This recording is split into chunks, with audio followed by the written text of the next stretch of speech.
two speakers. We're going to hear from Dr. Catherine Boer yes. first, and then we'll hear from Cindy Matthews, who's a doctoral candidate, and each of them will start out by telling you a little bit about themselves.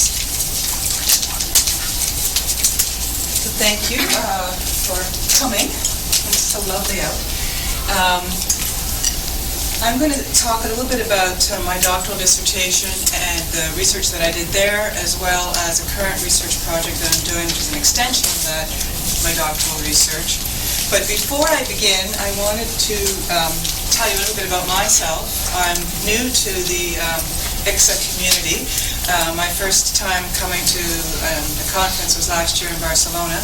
And when I was listening to the presentations, I was thinking, maybe my stuff would be relevant here. And obviously I was interested enough to go to the conference in the first place, thinking that there was enough relevance. But once I got to the conference last year, I thought I was kind of encouraged to submit an abstract, and here I am. I'm a professor of social work at Memorial University in Newfoundland, Canada. I have a BSW, MSW, PhD in social work, and I teach in the area of micropractice. So I teach counseling, interviewing, assessment, family therapy, individual therapy, social work practice theories. So I'm what they call, I teach the practice courses, is what they say at our school. And I also practiced social work myself for 12 years, primarily in the area of children's mental health. But I'm also a researcher, and like I said, I'm going to present my doctoral research and my current research. And in addition to all my stuff in social work, I also have 2 graduate degrees, one in religion and one in theology. So my interest and overlap in counseling and religion, and my research is in identity, so maybe I'm well suited for this, I don't know. We'll see. I noticed that in many of the presentations, people will talk about how they grew up in a cult and or left a cult, and I don't have that story, and I can't pretend to have that story. I don't have it. But I grew up in a sort of mainline Protestant Christian denomination called the Christian Reformed Church. It has a strong religious, ethnic component. Everyone that I knew who belonged to the church was a Dutch immigrant, post-World War II Dutch immigrant who had settled in Ontario. That's not necessarily the case. The Christian Reformed Church is also in the U.S., and they don't have that same ethnic experience. But I'll just tell you my experience. I also grew up in rural Ontario, so I didn't know anyone outside the Dutch Christian Reformed Church until I entered public school in grade 9. So I have a bit of an experience of being in a closed group, although not really. However, probably the most relevant experience for me was at one point in my particular church's history, we had a minister who wanted to take over the church, a Messiah-type guy, who planned to lead us away into the wilderness and to start his own church, etc., etc. And that didn't happen, and in part because it was an open system, and the church at large and also members within the church didn't want that to happen.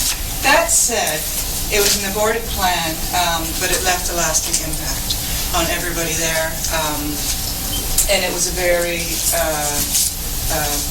difficult time in my family's history and also in the history of that church. I left the church myself, even though I grew up in that church. I left it in late 1990s, and what I found fascinating was in leaving sort of a mainline Protestant church, my experiences were similar to those who had had what I would call more momentous leavings than mine. And I picked up a book one time, and it remained or been, called Führer X, Memoirs of a Former Neo-Nazi. This is Ingo Hasselbach, who was a white supremacist in East Germany, very big in the white supremacist movement. And he wrote this book after he left. And I'm thinking, how in God's green acres could my experience leaving sort of a mainline Protestant church parallel those of a white supremacist former neo-Nazi? What is going on here? How can that be? The other thing that struck me, the other question that sort of emerged or insight that emerged was, although I was able to leave this church, which had been fairly important to me growing up, there were other social groups that I couldn't leave. So how could I leave this one and not that one? What was going on there? And why do some people leave groups and others don't? Even though they could be equally suffering, or they can be a bad fit for people in equal ways, some leave, some don't. So that was those personal questions that I had. Not all of those ended up in research projects, but those were the questions that started it. So for my doctoral dissertation, which was done in 2007, my question was, how can we gain an understanding of voluntary social group disengagement, specifically the experiences of those who have disengaged from social groups of significance? I'm looking at voluntary, which is extremely important. So looking at people who chose to leave their group, and I'm interested in the experiences that they had, and I'm also looking at social groups of significance. So, we can leave groups that aren't that significant to us, but I'm looking at those that, when in leaving, it sort of shook their foundations of their self-understandings. And I wanted to develop an understanding of how individuals negotiated that transition. So how did they do that? How did they do that transition? And what were sort of the impact on their self-understandings? That was my question.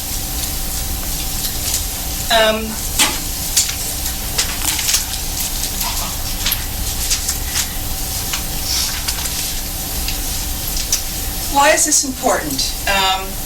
According to Gerald Siegel, he's a professor of history at New York University, he said, social group disengagement is a common phenomenon in our current Western age.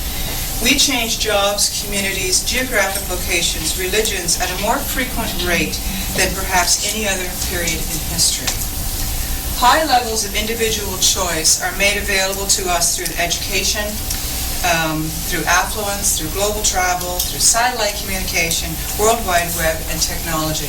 All this means that we are aware of social group options, perhaps like no other generation in history. Ebao, who wrote a book of her experiences leaving, she was a nun when she left the order, and she's a sociologist, so her research is a bit different than mine. But she made this comment that most of us will make at least one major shift in our lives which we consider central to who we are. And Alcott, Carmen, and Sadava, who are social psychologists, say that many of the most important changes in our lives result when we change groups. The theoretical underpinnings of my study are coming from a distinction that social psychologists make between personal identity and social identity. So personal identity are those self-definitions that are derived from a sense of ourselves as unique.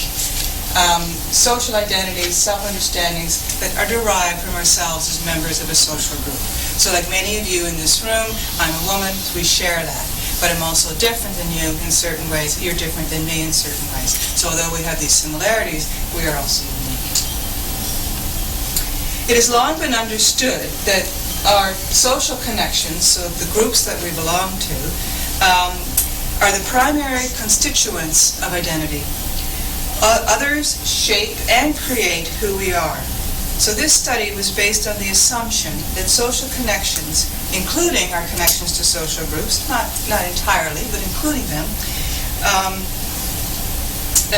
are essential to identity formation, and hence social group disengagement has identity implications. When I was doing my dissertation, I had 3 questions around process, identity, and practice.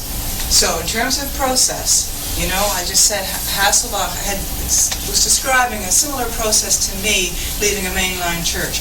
My question is there a process of disengagement that kind of transcends the type of social group that you're leaving? Is it a definable social process? If so, what are the characteristics and what are the phenomenological aspects? How is that experienced, is what I'm asking. And then around identity. What knowledge can be gained about the relationship between personal identity and social identity when people leave social groups? How are shifts in identity experienced? So again, trying to get at experience. How are these changes to be negotiated and understood?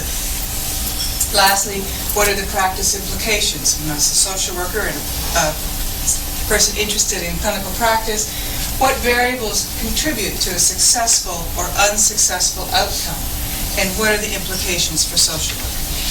Now, I'm picking social work, but maybe many of you in the audience who are counselors and therapists might find some similarities there. So that was my 2007 study where I was focusing on people who left voluntarily. Now I'm looking at forced disengagement, so people who are forced to leave. And I was very interested in this for reasons that extend from my first study. I got interested in this because one of the things that people said to me, my leaving was good because I could control the timing and the pace of when I left. I was in control. And I thought, well, what if you're not in control?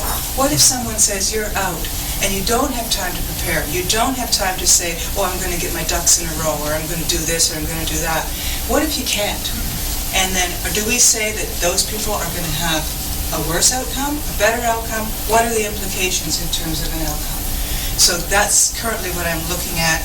All my data is collected, but it's not analyzed. So I have some preliminary themes which I'll share with you, as long as you realize that they're preliminary, and I'm not going to state my life on it at this point. I don't want to get too much into this, but I do, if you have any questions about my methodology, please ask. Or about my sample, I can certainly show you and tell you. I'm all open about that. However, I am mindful of the time, and I want to get to the stuff that I find a bit more interesting. But I did want to say a couple of things. In terms of the interview design, I did a couple of things. One was I read memoirs of people who had left social groups. I continue to do so. I've read all sorts of memoirs, and in those memoirs served as the foundation for my interview guide. I've got to look at, well, what would I ask? What would I ask? What would I ask? What am I interested in based on these memoirs? And also, when I was doing my analysis, these memoirs represented non-reactive measures. So I could compare what I was seeing with something that wasn't moving. What I mean to say is, when I'm interviewing someone, I was in there. I was part of that interview. Maybe what they said or what they didn't say was shaped by if I showed interest or not, or etc. By comparing my findings consistently with a non-reactive measure that wasn't moving, I was able to sort of pull myself out of it a little bit. I also wanted to focus on this. I interviewed everyone twice. The first time was an interview where I said, tell me about the group that you belonged to. And I had a whole bunch of questions around that social group that they belonged to. That took an hour, hour and a half, got that interview transcribed, gave it back to them, then met with them a second time and said, now tell me about life from the time you left till now. I very much wanted in the participants to really separate those two things, because if we're looking at an identity transition, I wanted to know, what are we transitioning from? What were you, who were you like when you were in that group? Who are you and what are you like now? And I thought just by doing that physical separation, having that interview separated, it was clearer in people's minds, and perhaps clearer in my own. The other point I wanted to make around narrative analysis, I didn't start doing narrative analysis. I was going to do grounded theory. I ended up doing a lot of the coding using grounded theory and realized that I was pulling apart a story. People were telling me a story for a particular reason. They were crafting it for a particular way. They were trying to tell me about the meaning, and then I was taking it all apart and losing it. And this is about identity, and I was losing the people by the methods that I was choosing. So halfway through, I switched horses, and I did narrative analysis, but I ended up doing all of the interviews using grounded theory, and all again using narrative. So it was very time-consuming. And I got to this because I really do believe that identity and the self are narratively configured. When we tell stories, we are already putting a shape and a rhythm to who we are. We get to know people by how they talk about themselves. And I really, really wanted to keep those narratives as intact as I could. And I also wanted to get at the meaning. what was the meaning of this? What was the meaning of belonging? What was the meaning of leaving? How are you constructing meaning in your life today? The sample, my first study was 16 participants, so my second study is done. The data is collected, so I have 32 participants, 64 interviews. I think I could fill a banker's box with the transcripts. That's how much I have. I sought a variety in social groups. They all had momentous leavings. They all talked about how this leaving was one of the biggest ruptures in their lives. However, they all left a variety of groups. I used Ruman's 2003 classification of types of identity and specific identities. So a type of identity could be occupational, socioeconomic, sexual orientation, etc. The specific identity would be what is the example. So in occupational, I interviewed somebody who left the priesthood. I interviewed under sexual orientation, I interviewed people who had lived as straight and then came out as gay or lesbian in their mid-adult years. I spoke about, so a religious cult would be the type, and then the specific group would be, well, I left the Moonies and now I'm fill in the blank. So we're looking at that transition. I also interviewed individuals who had changed genders. So we're talking about momentous changes. I had 7 religious group leavings and 8 leavings from totalist groups. So those are the ones that might be the most interesting for this audience.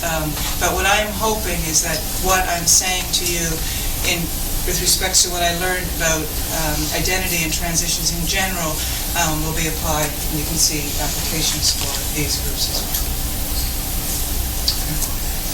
So my findings are around a couple of things, and I want to, this is where I really want to spend the time on, so I'll give it some time here. These are based entirely on my questions. What was the process? What did I learn about identity? What are the practice implications? So I'm going to talk about that and how I answered those questions and what I found to be the answers of those questions. And then I have this whole thing about types of narratives that I wasn't expecting, and it's a very interesting finding, but I wasn't expecting it at all. So I'll talk a little bit about that.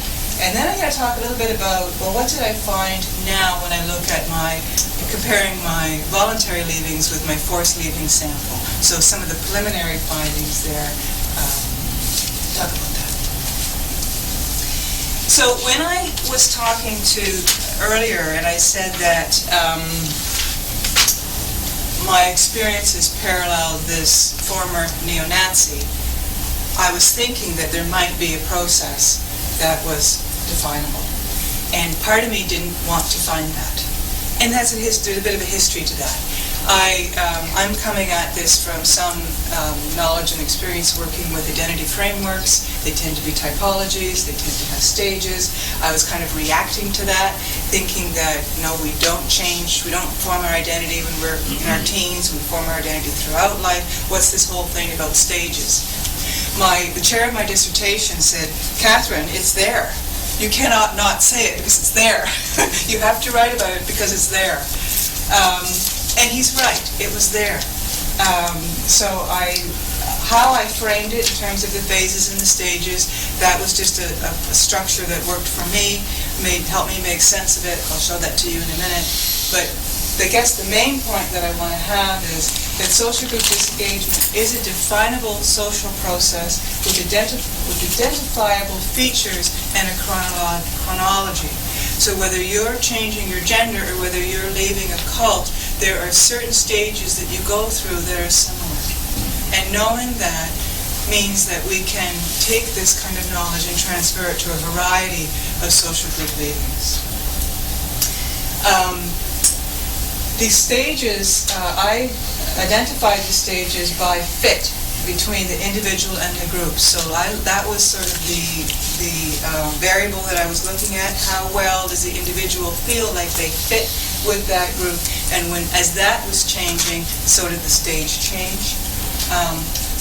The other thing that I want to talk about was that my sense that disengagement is a relational process. You're leaving people, you're joining other people.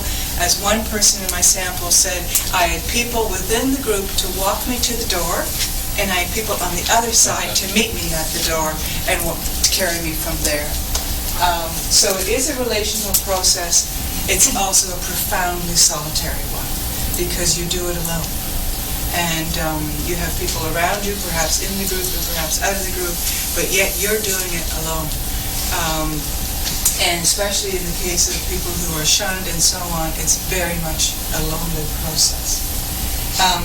And the other part that I wanted to talk about was how each stage has a meaning attached to it. So that's also helped me to define it. This is it, and it's going to be way too small for those at the back of the room. But this was the stages as I saw them. So here's the process, and here's the identity stuff. So the changes in self-understanding. 3 phases: the pre-disengagement phase, which is our whole first interview stuff, the disengagement phase itself, and then post-disengagement. The whole disengagement process started here, and then there's, I can't even read that. Get my glasses on. So this is an internal decision to leave the group. This is this is when that internal decision is made public. And then we have how these two fit together also helped me with the stages. I can talk about this all day, but I won't. What I'm going to do, just to give you a sense of what's going on here, I've picked this stage, one of these stages being the best, and this stage, and I'm just going to blow them up for you a little bit so you can see how I did my analysis. So before I do that, because I'm looking at identity here, so this is what I found out in terms of process. This is what I'm finding out in terms of identity, and then we'll do the stages. When we talk about the sort of identity or the developmental typologies, Freud talked about a drive. He had the libido and libido and it's gone. Anyway, the work and is it work and I get it's love and death work. and sex, so Mennonites. Yeah, that's right. Yes. Libido. Yeah, thank you. And Erickson talked about how this merging of psychosocial and biological factors, that when they merge and fit together, that's the drive that pushes us forward. My research would suggest that the striving for personal and identity congruence can be considered a drive that pushes the individual to develop. So the feeling of incongruence is so painful and so horrible to live with that pushes a person to strive for that congruence, either within the group by trying harder, by doing different things, or by saying, I can't do that and I have to leave. But that's what drives the individual to develop and to move through those stages. The other thing is that this congruence between personal and social identity is temporal. You can feel very congruent in a group at one point and then not anymore, which is the case for me. When I was growing up, I felt very congruent in my faith-based community, but when I didn't, I had to leave.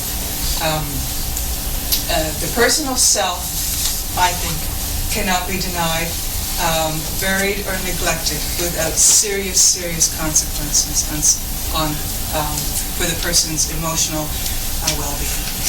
We can try that, and we can do that, and social groups can try that, and they can try to do that, but there are serious consequences. When it comes to identity, this is getting to my title of my presentation today, listening to that still small voice. And this is coming from the passage in Kings, where Elijah is actually doing a bit of a disengagement, a forced disengagement. Queen Jezebel is pushing him out and wants to kill him, actually. And he goes to the wilderness and he sees God there. And God's not in the big whirlwind, not in the earthquake, not in the storm. God is in the still small voice. And that's the one thing that the participants in my study kept coming back to, how they had to listen to those little murmurings and those little still voices within themselves, and to honor that and to trust them. The other point that I wanted to make is identity formation is a lifelong process. We continue to be formed and transformed throughout life. And we don't always have these big momentous transitions, thank God, because they're pretty difficult to go through, but we continue to tweak who we are. So now I wanted to get to those two different phases.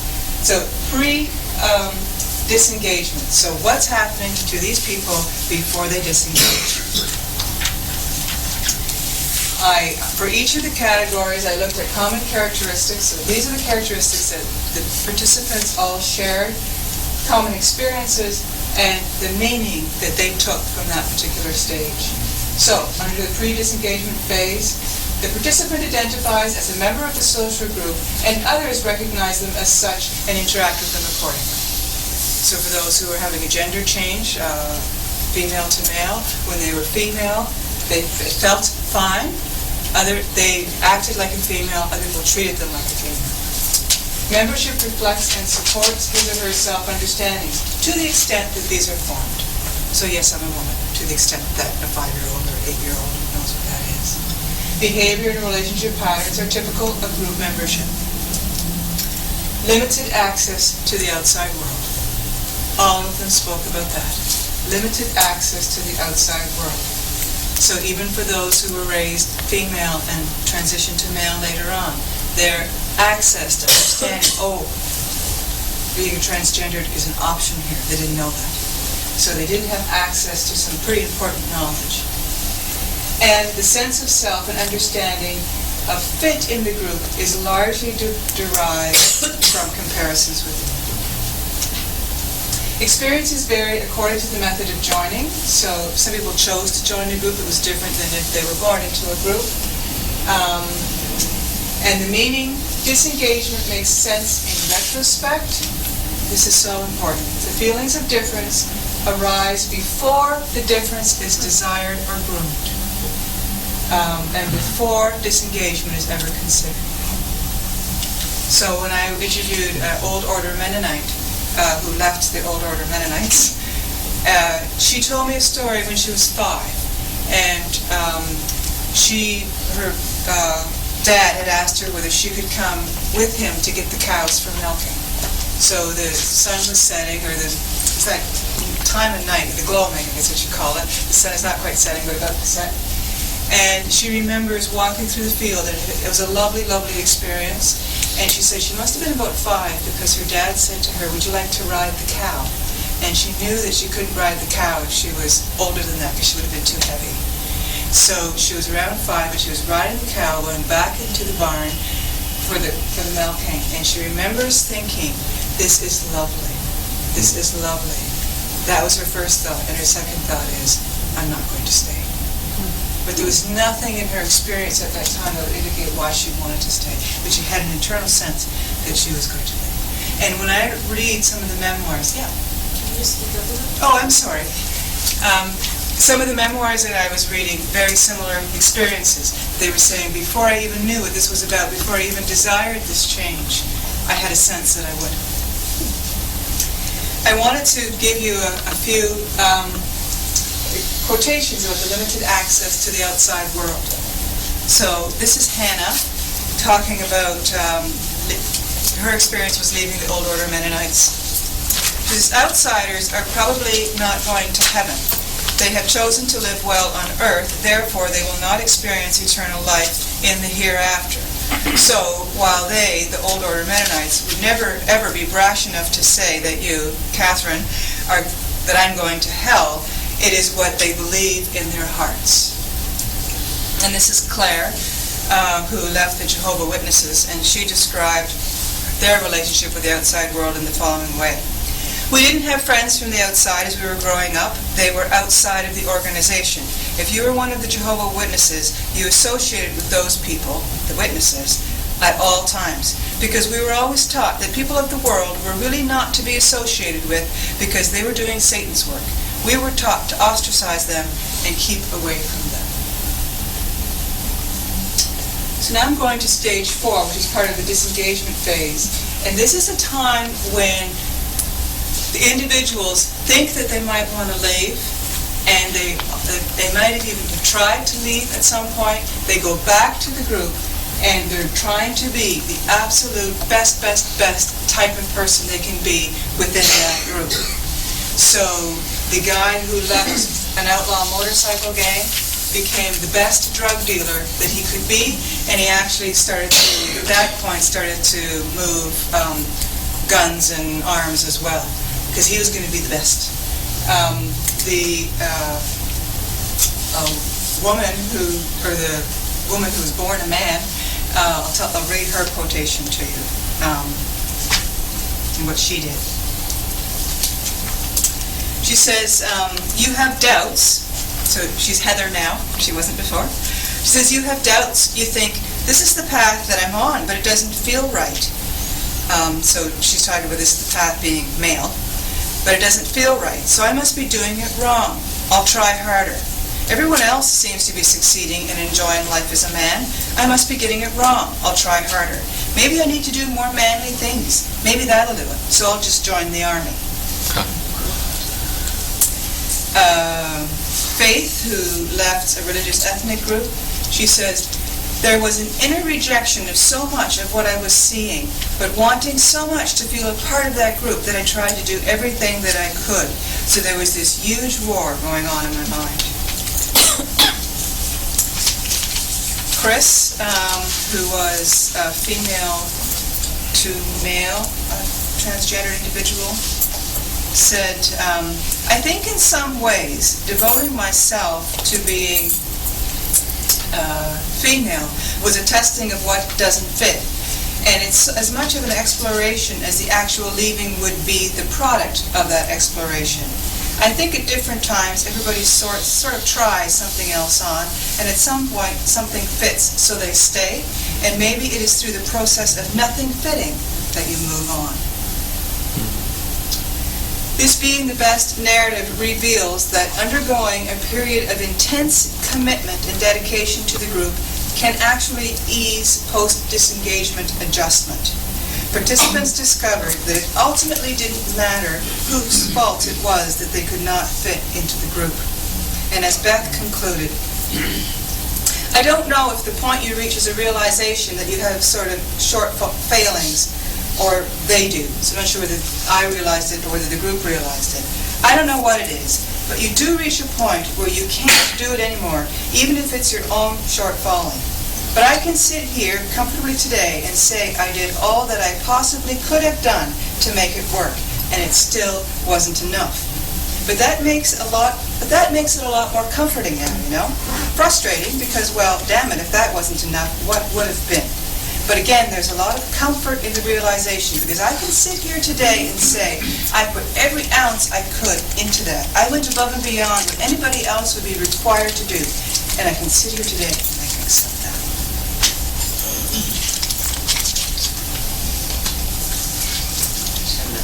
I have 10 minutes. Okay. So under the post-disengagement phase, the new understandings of self. I'll just have a few quotations there. One of the things that I wanted to point out is,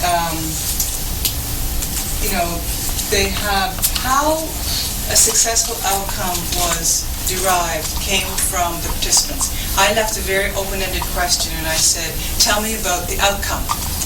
They told me about their outcome. And then I said, did you have a good outcome? And then they would say yes or no. So this is what they're coming up with. Let's read a couple quotations here. Hannah explains, in and around the same time when I started realizing that life could be joyful was around the time when I stopped being the victim. I felt tired of being the victim in life. The old church wouldn't let me do this, it wouldn't let me do that, and then I couldn't go to school. It was just like it was always their fault. And when I stopped believing that it was all their fault, and I had some responsibility too for some of these decisions, then I was able to move into that all different place. So this whole thing about accepting being an agent in your own life, to say, I can do this, I can make a change. And Heather, I realized I'd been letting other people drive my life. I'd been trying to live to the standard that I thought my father would have wanted, which was ridiculous, instead of trying to live the way that I should have lived. And it's when I decided I was no longer going to live my life for other people, but for myself, that I was able to make the transition from male to female. In terms of practice implications, I do want to go over this briefly because I mentioned that this was one of the things that I'm interested in. 88% received professional help in terms of or counseling from professionals. 75% went to paraprofessionals, so self-help groups, that kind of thing. 63% utilized both. So we need to look at combining ways of helping and not think that clinical help is all that people need. It's one of many things. The more agency the individual could exercise, the better the outcome. The more knowledge a social worker had about the social group, the disengagement process, and the ways that they can be helpful, the better the outcome. The roles of others, we have, I talked about how others can walk you to the door and meet you on the other side. As social workers, we need to realize that these others are part of our team. They help us. We need to look at the supports that people have in their lives and how they can build those.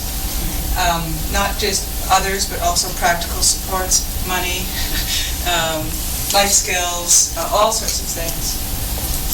What is a good outcome? It's identity congruence and a stable sense of self. I'm going here, here, here, here, here, and I'm sort of leveling off and having a sense of strength. I'm not going to be able to get into this. I'll just say it briefly. The finding that I wasn't looking for and surprised me was this whole thing around the narratives, how the story was told. Of course, we still tell stories in a way that gives meaning, but I also noticed that the telling of the story was not just a story, but it was also a way within which identity congruence was achieved. We, in telling our stories, put ourselves together. We put our lives into some sort of coherence. There's a nice quotation. By starting the story tells you how to go on and how to look back.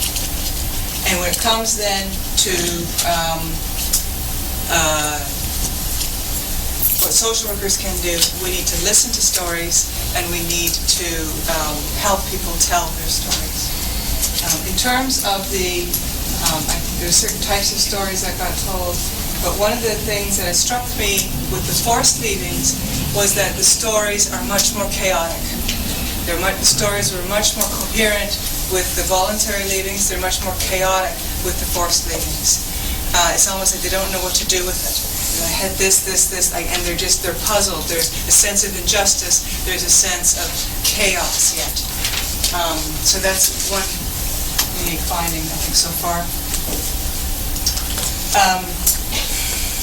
There are some features specific to totalistic groups. So the shunning and the impact on the role of others. So if you're shunned, you just don't have access to a lot of people who might be able to help you otherwise, and you're thrown into a world that you might not have the supports there yet.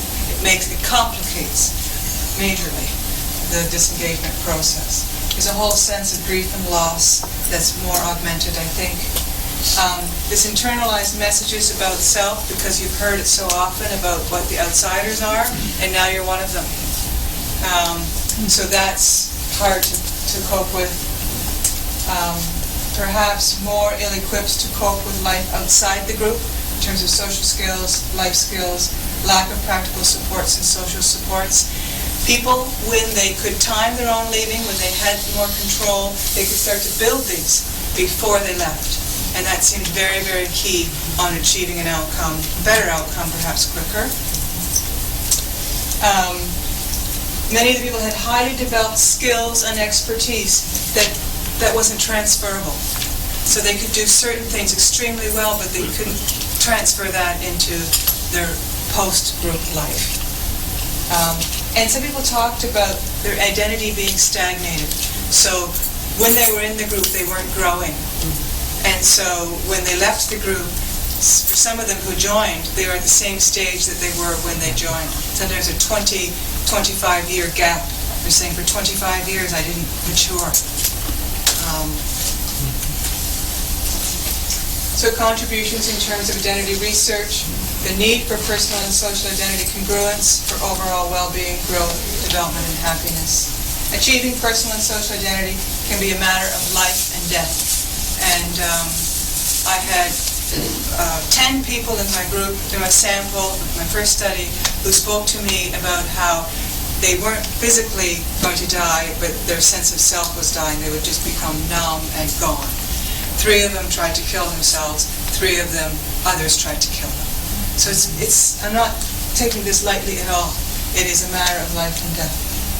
An understanding of new identity as a return to something. So listening to that small voice, but many of them talked about a return to very, very, very early understandings of self.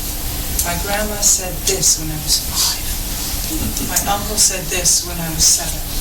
And going back to those really early memories of who they were. And it was extremely important. I'm going to leave it there. Just have perhaps 1 minute. 1 minute for questions. Question. Turn it over to Yeah. Cindy. Is that for me? Okay. Yes. When you gave the information on the Totalistic groups, Yes. was that specific to, my word is walk away and throw away? I mean, that's the language that the people who walk away from cults and the people who are thrown out of Yes. cults. Okay, yes. Okay, so when you're talking about that, are you talking about people who walked away Walked from away. cults? Yes. Okay. Yes. And you're not separating out in your research yet those who've been thrown away? Those Yes, who've been rejected by that's coming. cults? That. Okay. Yes, thank you. Okay. Yeah. Okay, I just wanted to clarify Yeah. that. Okay. Okay. I think we're going to have to switch now. Yes. Um,